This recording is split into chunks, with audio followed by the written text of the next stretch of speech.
Hi guys, Paul here. Welcome back to the Anfield Review. Hope you're all keeping well.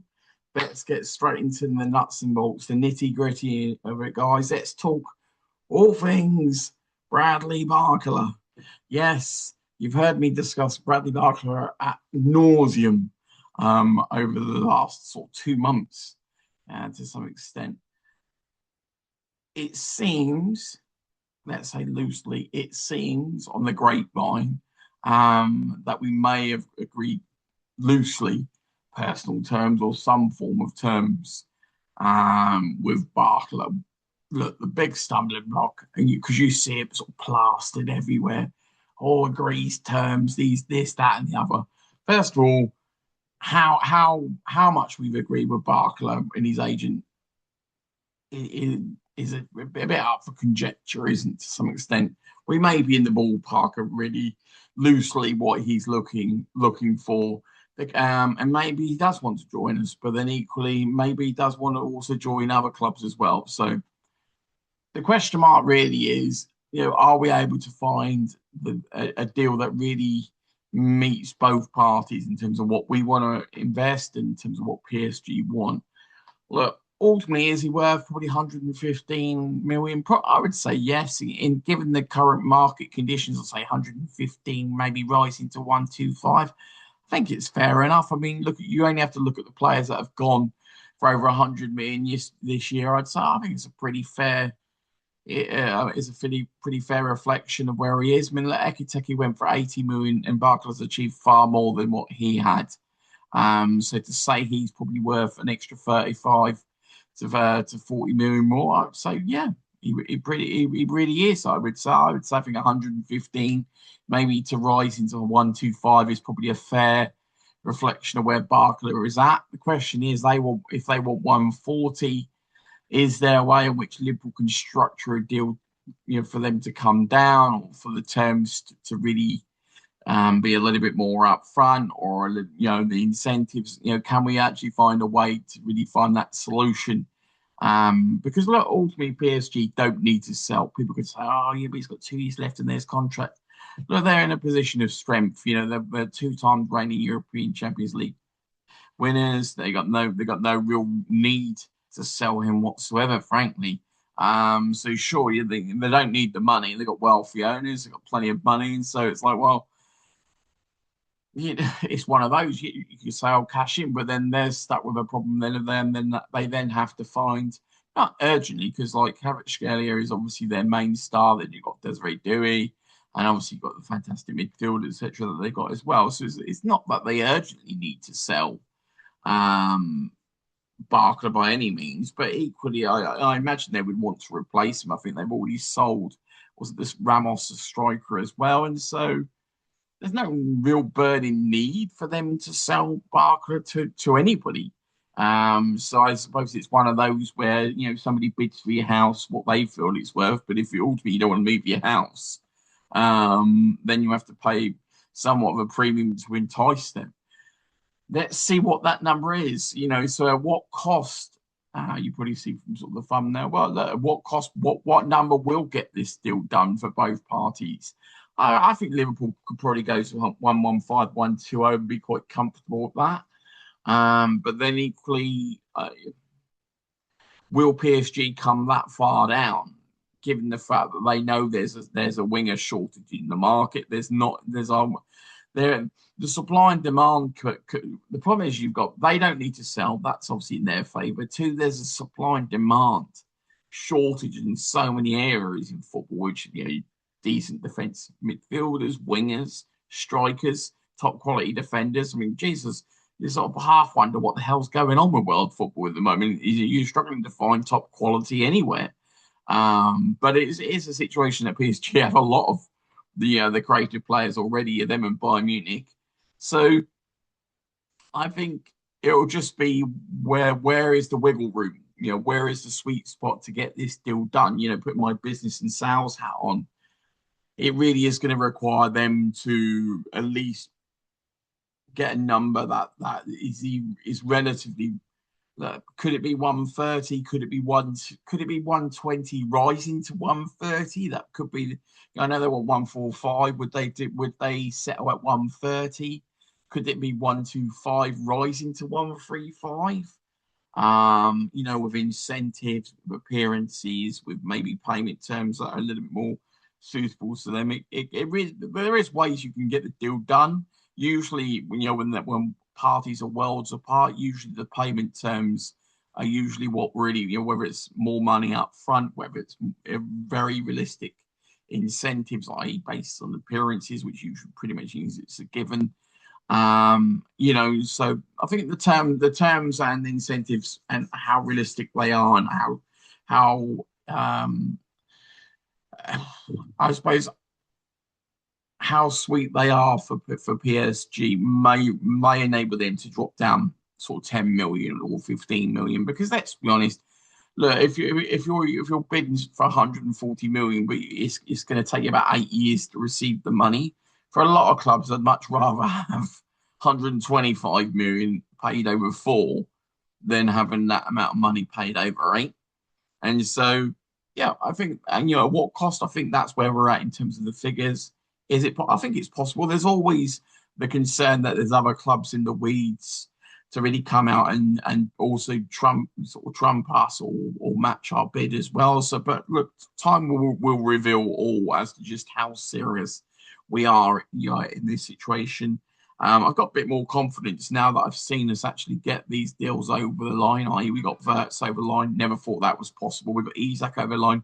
Didn't think that was possible either. So my confidence is a lot higher. But prior to that, it was very much couldn't get Casado over the line. And then really you were just looking at Virgil in terms of a sort of a really mega buy. And then you're back down to sort of 60 million and 40 million levels. And so I'm a little bit more confident that we've got the ammunition and the financial firepower to do it and the will to do it. So let's just see really whether it's going to happen. So my real big fear, and I really hope the club is savvy enough to really be aware of this, is that at no point can Liverpool ride this train all the way into the end of the transfer window and it not happen. If Liverpool ride this train to the end of the transfer window and don't do any more transfer business and put all their eggs in that basket and subsequently don't do any other business purely because of this deal, then ultimately this transfer window has been an absolute unmitigated disaster. And so I don't think Liverpool can roll those dice. And you say, well, we're just going to hang on this Barcola train until the end. And everything else gets shoved out the way, whilst we're trying to do that, because the side needs much more than just Barcola. So this comes on to my second point in terms of, Barcola, but at what cost? Let's just say we do get Barcola for 120 or 140 million. There's high likelihood a lot of that's going to be offset by a sale of Harvey Elliott. Okay, well, he's only just come back in. So in terms of numbers, would be up in terms of a guaranteed starter, because Barcola would start pretty much every game. So you could maybe get 40 million for Harvey Elliott. Let's say maybe 35, 40 million for Harvey Elliott. That would bring it down to maybe around 80 million. Is there a world in which we sell Cody Gakpo as well? Potentially. I wouldn't rule it out.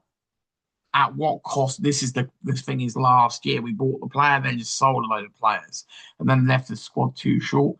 I think if the only sale is Harvey Elliott to help sort of offset Barcola, that's fine.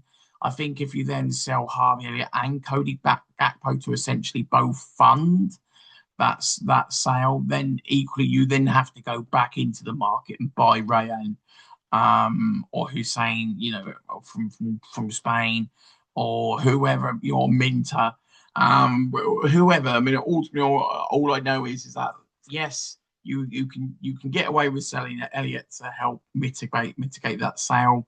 But if Gakpo also should then subsequently be sold to pay for that buy, then equally, then we have to replace Gakpo with Rayan, with Minter, with Hussein, on that side. So that's where I'm at. So let's learn from the mistakes of last year where we got the buys, but equally we sold way too many players. and ultimately left the squad way too thin for this year. So that would be my sort of reservation and thoughts, on the sort of ramifications of if we do get Barcola, then what is the knock-on effect? It probably is going to be sales. Then who is it logically? You would say it is Elliott first. I wouldn't rule out a situation where Gakpo goes, but for me, if Gakpo goes, it has to be the stipulation of already knowing that we've got Ryan signed or Minter or Hussein, whoever it is. We always have we have to go and get Barclay and go and get Ryan, and then if we're going to sell Gakpo, then to bring funds in, fair dues. But whatever you do, don't sell Gakpo before we've got that person in. Because otherwise we're just going to leave ourselves short again. And so, where else does it leave? At what cost? Well, at what cost? Let's just say hypothetically we do buy Barker, and that's the vast majority of our transfer budget. We're still stuck with a situation where we need a right back. You can make argument we need a centre back because it's a big ask for Xhaka and Leone. And Joe Gomez is already injured. Joe Gomez is a backup for centre back and right back. Bradley's out. So technically at the moment we have no right back, albeit people will say we've got Frimpong. Frimpong's basically covering potentially right wing and also right wing back, and he's not the best of the right backs. And so subsequently we need a backup right back, we need backup centre back. And you could make a very good case to say, well, what's the situation? Who's going to be playing up top when we can't play Isak every second game? And that's the reality. Isak can play on a Saturday, highlighted that he can't play on a Wednesday, and then he can be back again for the Saturday. Who's going to play up top then? Until Ekiteke's back, that's another scenario. So realistic, you're saying, let's just say we go all in with all the eggs in the basket on Barcola, but that takes up the vast majority of the budget, and we don't sell Elliott and Gakpo, then we still need a right back, still need a centre back, still need potentially another backup striker. I'm adamant we need a defensive midfielder. I get for the vast majority of people, they're either under the illusion that this midfield can turn the clock back of 2 years, hoping that Iriola is going to find the switch that makes the midfield work or makes the squad work better as a defensive unit. Hopes that McAllister can do Benjamin Button and turn back time. The problem that I have on this situation with Pracey, everybody almost ignoring the midfield. And I get it because we've got urgent priorities in the defence. We've got urgent priorities in attack. And it's a bit like, well, we just have to park the midfield for the moment because we aren't going to spend enough money to address everything. My issue is the midfield and defence are interlinked, and we need the midfield to be far more defensive to actually help the defence. And you've seen it with many of my videos. I read and I hear a lot about, McAllister, how is he amazing for Argentina? I said it at the World Cup. Go back and watch the videos previously. Before the World Cup I said, I bet you McAllister will do brilliantly at the World Cup or do well at the World Cup. Why? Because they play in a completely different team. The whole team basically defend just for Messi. And essentially he's given a little bit of a free rein to be that other person that then does the attacking form for them. You can't say, did all the things that let Alexis McAllister down for Liverpool get rectified and when he played for Argentina? No. Was he making defensive tackles? No. Was he running back and helping on the breaks? No. Argentina were completely outplayed by Cape Verde. The next game eludes me, but they got outplayed in 2 or 3 games prior to getting to England, and they were hit. It's Egypt, sorry.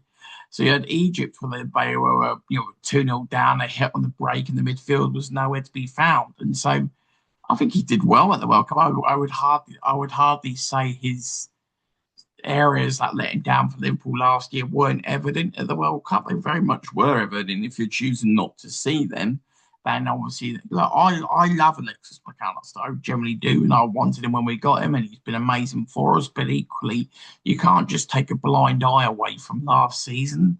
And the only way Alexis McAllister works for Liverpool is if You put him in side forward, and you have at the base a Fabinho or Mascherano as defensive midfielder. The problem that Liverpool have is that Gravenberch is that person, but he isn't either. He isn't a defensive midfielder in the sense of, and people want to dress it up. He is not a defensive midfielder. Next, you're going to tell me Xabi Alonso is a defensive midfielder. Of course he's not. They're just not. Gini Wijnaldum was closer to a defensive midfielder than what Ryan Gravenberch is, and he was a winger before, at Newcastle. But he had more nous when it came to actually tracking back and defending than what Ryan Gravenberch has. Ryan Gravenberch is a possession-based midfielder. Wouldn't say passing is his forte. He can carry it forward a bit, and he's pretty good at distributing. And at best, he can break up play. At best, but he's not really a top draw. You wouldn't class him as a top draw defensive midfielder. And my theories with Liverpool is, and I'm positive on so many things. Areola's style of play, the press, and all these different elements. My theories with Liverpool is if we ignore the midfield, then ultimately there's going to be no protection for the defence. And with the young defenders that we've got there and an aged Van Dijk and obviously the scenarios with Alisson, then ultimately we're just going to be exposed. And we're still going to have the same problems of conceding a lot of goals. I think it's not just about the centre-backs. It's about the midfield helping the centre-backs. And you can make the whole argument that the whole team defending better, sure, but the problem that you've got is Szoboszlai's not a defensive midfielder.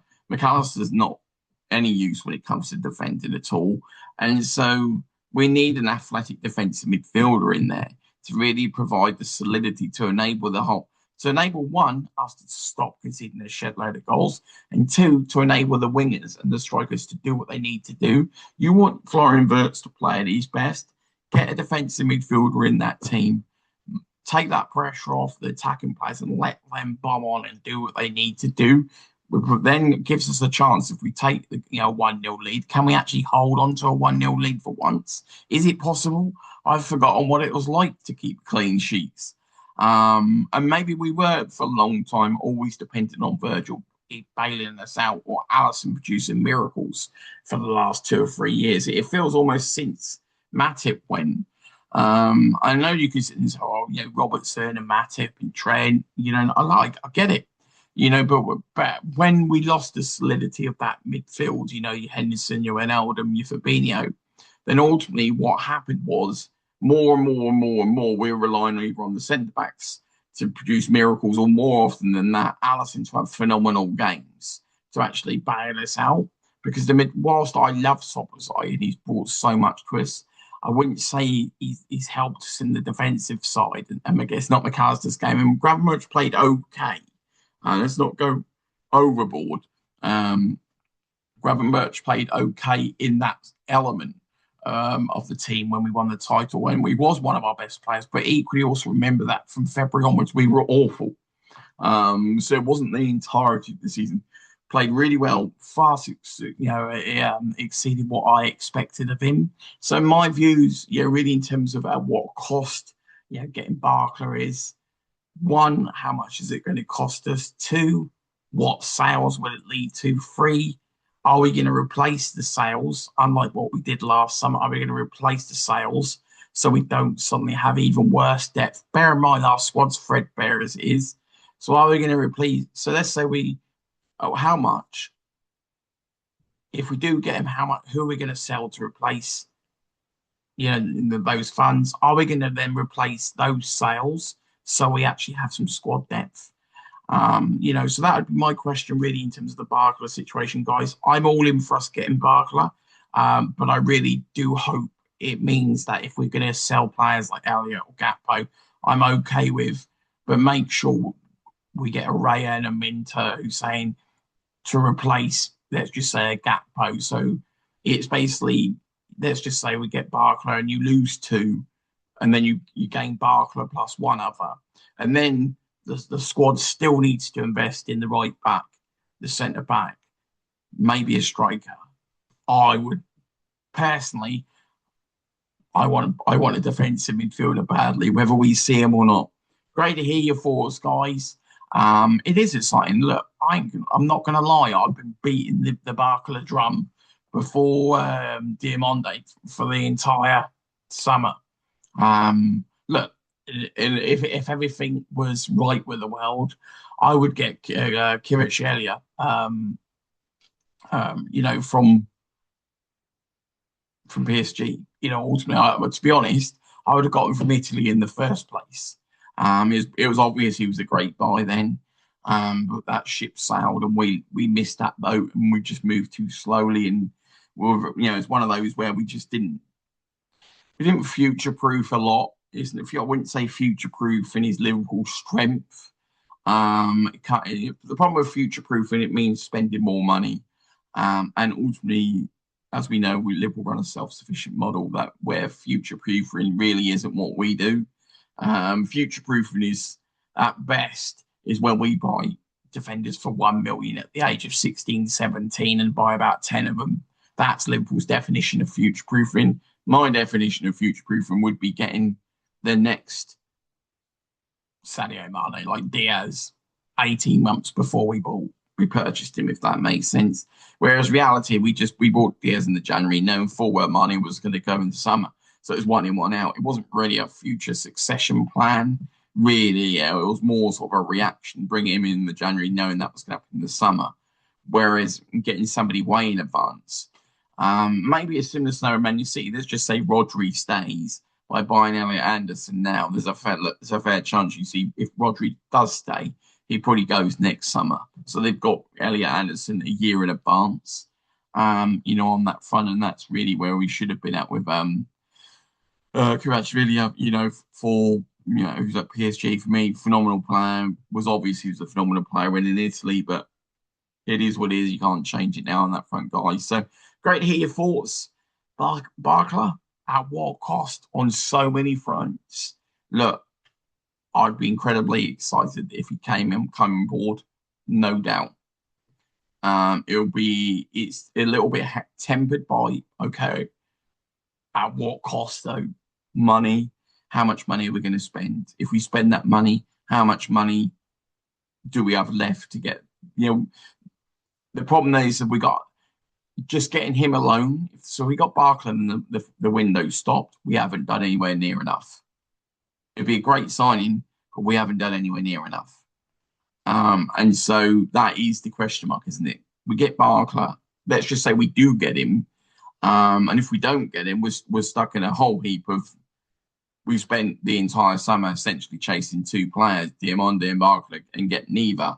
And don't get a defensive midfielder, don't get a right back, don't get a centre back, don't get a striker. Essentially, we'd have had an awful, I would argue, a catastrophic transfer window if we're sitting here at the end of August and the only thing we've got is a last-minute right back from some Championship League, sort of team. So great to hear your thoughts, guys, and I'll speak to you more soon. You take care. Bye bye.